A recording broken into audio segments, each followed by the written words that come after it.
एक नदी के पास छोटा सा गांव था। उस गांव में एक माँ और बेटा दोनों एक छोटे से घर में रहते थे।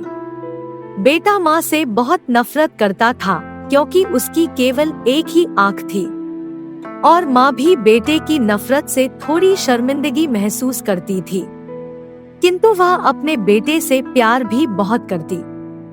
वह बाजार में एक छोटी सी दुकान चलाती थी और उस दुकान में वह थोड़े फूल और पशुओं के लिए घास फूस बेचती थी, क्योंकि बेटे को पढ़ाने और घर का खर्चा चलाने के लिए माँ कुछ न कुछ काम कर लेती, क्योंकि पैसे की भी बहुत जरूरत थी।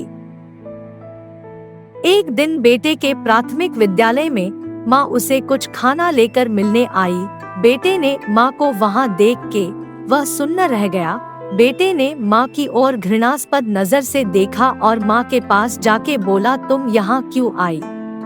माँ ने पूछा, क्यों बेटा, क्या हुआ?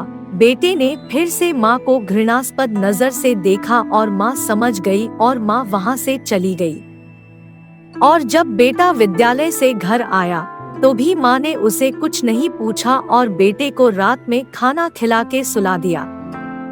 अगले दिन विद्यालय में उसके सहपाठी उसको चिढ़ाने लगे, तुम्हारी माँ की एक ही आँख है, और ताना भी मारने लगे। मुझे बहुत गुस्सा आने लगा और मैं यह सोचते हुए घर गया कि मेरी माँ इस दुनिया से गायब क्यों नहीं हो जाती। और मैं घर आया, माँ भी दुकान से घर आ चुकी थी। मैं अपनी माँ के पास गया और माँ से कहा, माँ आपके पास दूसरी आँख क्यों नहीं है? आप केवल मुझे हंसी का पात्र ही बनाती हो। माँ तुम मर क्यों नहीं जाती? मेरी माँ ने कोई जवाब नहीं दिया। मुझे थोड़ा बुरा लगा, किंतु साथ ही यह सोचकर अच्छा लगा कि मन में जो चल रहा था वह बोल दिया। शायद इसलिए मुझे ऐसा लग रहा था क्योंकि मेरी माँ ने मुझे कोई सजा नहीं दी, वह केवल बैठी बैठी मेरी बात सुनती रही और माँ ने मेरी बात का कोई जवाब नहीं दिया। लेकिन मुझे जरा भी ऐसा नहीं लगा कि मैंने उनकी भावनाओं को बहुत बुरी तरह से ठेस पहुंचाई है। उस रात मैं पानी पीने के लिए उठा और रसोई घर में पानी लेने गया। मैंने देखा कि मेरी माँ वहाँ कोने में बैठी है और वह रो रही थी, इतनी खामोशी से मानो उन्हें डर था कि कहीं वे मुझे जगा न दे। मैंने माँ की तरफ देखा और फिर मुड़ गया। मैंने माँ को आज जो बात कही थी उसके कारण मेरे दिल के कोने में कुछ चुभ रहा था, लेकिन फिर भी मैं अपनी माँ से नफरत करता था जो अपनी एक आँख से रो रही थी। इसलिए मैंने अपने आप से वादा किया कि मैं पढ़ाई करके बहुत बड़ा और सफल इंसान बनूंगा, क्योंकि मैं अपनी एक आँख वाली माँ और अपनी घोर करीबी से नफरत करता था। फिर मैंने बहुत मेहनत से पढ़ाई की और मैंने अपनी माँ को छोड़कर शहर में जाकर विश्वविद्यालय में आगे पढ़ने के लिए सोच लिया, और मैं अपनी माँ को गांव में छोड़कर शहर में चला गया और मैंने वहाँ अच्छी पढ़ाई की, अपना व्यवसाय शुरू किया और मैं शहर में एक बड़ा सफल व्यक्ति बन गया।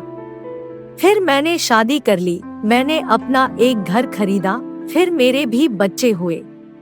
अब मैं एक सफल व्यक्ति की तरह और खुशी से अपनी बीवी और अपने बच्चों के साथ अपना जीवन व्यतीत कर रहा हूँ। मुझे यह जगह इसलिए पसंद है क्योंकि यह मुझे मेरी माँ की याद नहीं दिलाती। मैं खुशी से अपना जीवन जी रहा था और मैंने उनसे पूछा, तुम कौन हो?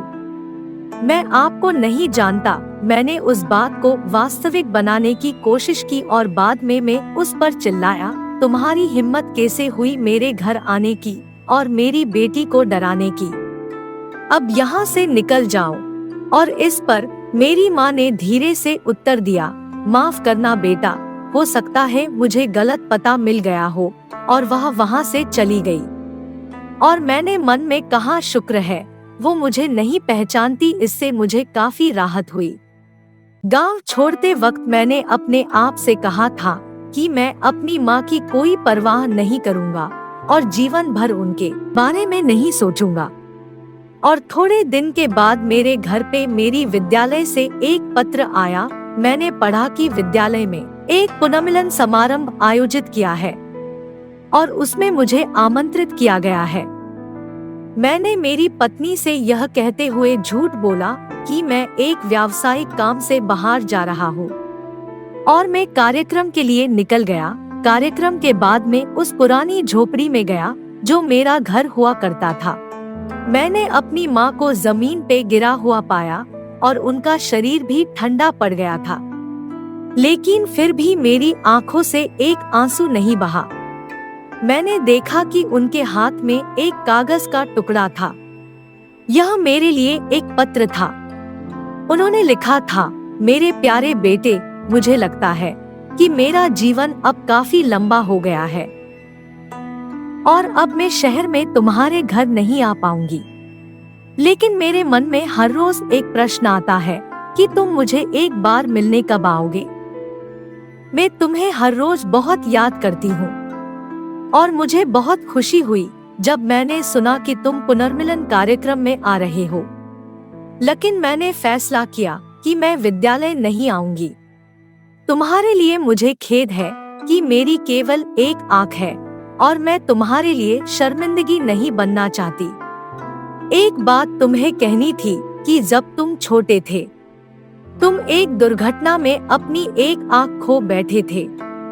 एक माँ के रूप में मैं तुम्हें केवल एक आंख के साथ बड़े होते हुए नहीं देख सकती थी, इसलिए मैंने तुम्हें अपनी एक आंख दे दी।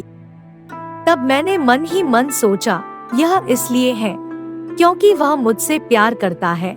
मुझे वह समय हमेशा याद आता है जब तुम बचपन में मेरे आसपास खेलते रहते थे। मैं तुम्हें बहुत याद करती हूँ। मुझे तुमसे बहुत प्यार है। तुम मेरे लिए सब कुछ हो।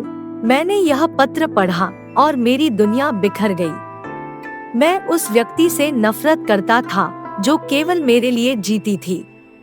मैं माँ के लिए बहुत रोया, लेकिन अब समय बहुत पीछे छूट गया था और अब वो नहीं रही थी। मुझे नहीं पता था कि मेरे बुरे कर्मों की वजह से मुझे मेरा सब कुछ खोना पड़ेगा।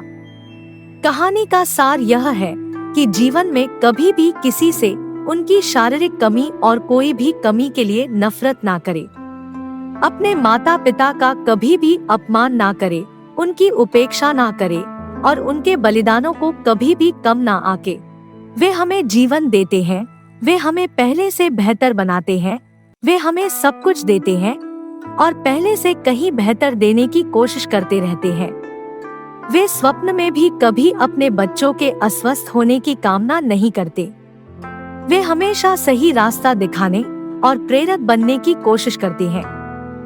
माता पिता अपने बच्चों के लिए सब कुछ त्याग देते हैं, बच्चों द्वारा की गई सभी गलतियों को क्षमा कर देते हैं।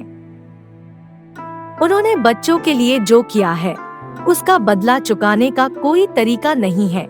हम बस इतना कर सकते हैं कि उन्हें वह देने की कोशिश करें जिसकी उन्हें जरूरत है, और यह सिर्फ समय, प्यार और सम्मान है। आशा करती हूँ कि यह कहानी आपको पसंद आई होगी। कहानी पसंद आए तो लाइक, शेयर और चैनल को सब्सक्राइब करें।